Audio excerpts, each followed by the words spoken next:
Superintendent of police वृंदा शुक्ला ये जानकारी दे रही थी कि 5 लोगों की गिरफ्तारी इस मामले में हो चुकी है। 2 के पैर में गोली लगी है, मोहम्मद सरफराज और मोहम्मद तालीम। और नानपारा के इलाके में यह इनकाउंटर हुआ है, जहां पर ये जो आरोपी थे पांचों, वो नेपाल भागने की फिराक में थे। और दोनों की तस्वीर आप देख सकते हैं। दोनों को अब अस्पताल लाया गया है क्योंकि गोली अभी भी पैर में दोनों के अभी भी लगी है। तो मारना इरादा नहीं था अभिषेक, उत्तर प्रदेश पुलिस का यह साफ है। पैर में गोली मारी। और जो वहां के विधायक है सुरेश्वर सिंह, उनका तो आरोप यह है, उनका तो कहना यह है कि पहले इन दोनों आरोपियों ने गोली चलाई, पुलिस ने जवाबी कार्रवाई की। क्या पुलिस की तरफ से इसकी पुष्टि हुई है? नहीं, बिल्कुल पुलिस की तरफ से सीधे इस बात की पुष्टि नहीं हुई, लेकिन अमूमन इस तरीके के एनकाउंटर्स में यही निकल करके आता है कि जब उनको चेज किया गया, उनको चैलेंज किया गया, तो जो आरोपी हैं उन्होंने गोलियां चलाई हैं। इस मामले में भी यही हुआ है, ऐसा पूरी तरीके से लगता है। और 2 लोगों को गोलियां लगी हैं। लेकिन इंपॉर्टेंट यही है कि अभी जब हम जो वृंदा शुक्ला है उन्हें जब हम सुन रहे थे, तो अभी वो भी उनकी कंडीशन बताने की स्थिति में नहीं है। लेकिन जो सीएचसी है नानपारा की, जहां पर ये पहले लाए गए थे हाफ एनकाउंटर के बाद, हाफ एनकाउंटर हम इसलिए कह रहे हैं क्योंकि पैरों में गोलियां लगी हैं दोनों को, एक के जांग में गोली लगी है, एक के पैर में नीचे गोली लगी हुई है। तो डॉक्टर का यह दावा है कि दोनों को बहुत ज्यादा खतरा नहीं है, लेकिन अभी भी गोलियां फंसी हैं और उन्हें नानपारा से अब लाया गया है बहराइच के सदर अस्पताल में। क्या यहां गोलियां निकाली जाएंगी, क्या आगे की? उनमें से 2 को पुलिस की गोली से इंजरी हुई है। ठीक है, अभी उनका हालत देख लें, फिर डिटेल्स मैम क्या नाम है मैम? दोनों ठीक है, दोनों का नाम क्या है मैम? जी, एक का नाम है मोहम्मद सरफराज, एक का नाम है मोहम्मद तालीम। कहाँ पर ये एनकाउंटर हुआ मैम? नानपारा क्षेत्र। कहाँ पर नानपारा भागने की कोशिश कर रहे थे मैम? नेपाल का क्या कनेक्शन है मैम? उसके नजदीक अभी बताती हूँ, मैं देख के I will come and 5 minute. आओ लगाओ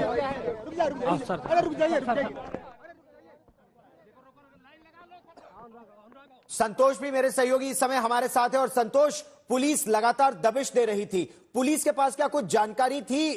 अभिषेक, पुलिस के पास कुछ छन छन के जानकारी आ रही थी, कौन इन्हें छिपा रहा था, कहां ये छिप रहे थे, नहर के पास भी किसके घर पर छिपे थे? इस तरह की कोई जानकारी निकल कर आई है? क्योंकि कुछ रिश्तेदारों के भी नाम सामने आ रहे हैं जिनके पास इन्होंने पनाह ली थी।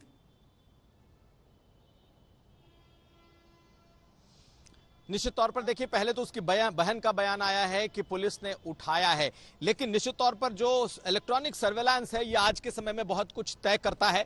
पूरे इस बहराइच के उस इलाके में इंटरनेट पूरी तरीके से शटडाउन था। ये लोग नेपाल भागने की फिराक में थे। निश्चित तौर पर पुलिस के पास भी जो इलेक्ट्रॉनिक सर्वेलांस के जो इनपुट्स थे वो मौजूद थे। ये लोग आपस में बातें कर रहे थे, ये भी बताया जा रहा है। लेकिन ये लोग आज नेपाल की तरफ भागने के फिराक में थे। कल एक की गिरफ्तारी हुई है, आज बाकी 4 गिरफ्तार किए गए हैं। क्या चारों एक साथ भाग रहे थे? लेकिन 2 एक साथ थे, ये बात बिल्कुल तय है। अब ये देखना होगा कि जब पुलिस पूरी तरीके से इस मामले को लेकर सामने आती है कि आखिर ये गिरफ्तारी कैसे हुई है। 5 के 5 6 कुल गिरफ्तार हुए हैं। कल 1 गिरफ्तारी हुई थी राजा की, और आज ये 5 लोग पकड़े गए हैं। तो निश्चित तौर पर जो शुरुआती जानकारी है उसके मुताबिक ये है कि इन्हें पुलिस ने चैलेंज किया था नानपारा के उस इलाके में। इंडो नेपाल जो बॉर्डर है, खासकर बहराइच नेपाल का जो बॉर्डर है, वहां पर ये भाग रहे थे और इनको पैरों में गोलियां लगी हैं। अभी सबसे इंपॉर्टेंट ये है कि आखिर जो सीएचसी के डॉक्टर ने कहा कि ये खतरे से बाहर हैं, तो क्या खतरे से सही में बाहर हैं, इसका हमें इंतजार करना पड़ेगा, क्योंकि अभी इस बारे में आधिकारिक तौर पर पुलिस और प्रशासन की तरफ से कुछ सामने नहीं आया है। रामबरन, इनके बैकग्राउंड के बारे में इनको हमको और क्या पता है? मोहम्मद हामिद के बारे में या फिर सरफराज के बारे में, मोहम्मद तालिब के बारे में हमको क्या पता है इन सभी आरोपियों के बैकग्राउंड के बारे में? कि इनके पास हथियार कैसे घर पर ही मौजूद थे, घर की छत पर बोतलें कैसे रखी हुई थी, पत्थर कैसे इकट्ठा थे, जिस तरह की खबरें वहां पर आ रही हैं। और जिस तरह से पोस्टमार्टम रिपोर्ट में यातना देकर मिश्रा को मारने की बात आ रही है, रामगोपाल मिश्रा को यातना देकर मारने की बात आ रही है, कौन कौन है ये आरोपी, इनका बैकग्राउंड क्या है? अब्दुल हमीद लगातार चर्चा में बना रहा है। अब्दुल हमीद ये ज्वेलरी का काम करता है, सर्राफे की दुकान है, और महाराजगंज में कई ऐसी दुकानें हैं जो सराफे का काम करती हैं। अब्दुल हमीद का जो बड़ा बेटा है वो उसको इन लोगों ने बेदखल कर रखा है और वो नेपाल में रहता है। नेपाल में उसके रहने के बाद से ही अंदेशा लगाया जा रहा था कि इस घटना के बाद इनका पूरा परिवार नेपाल जा सकता है।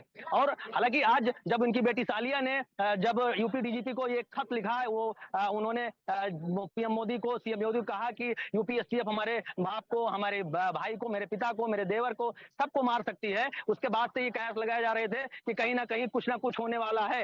या उसके बाद वहां का जो स्थिति है, ये सराफे की दुकान है, इनकी सराफे की दुकान में ये लोग ज्वेलरी का काम करते हैं और ये वो दुकानें हैं जिनके सामने की सड़क से हर वर्ष ये मूर्तियां निकलती हैं। ये विसर्जन हर साल होता है और लेकिन हर वर्ष की तरीके से ये स्थिति नहीं थी।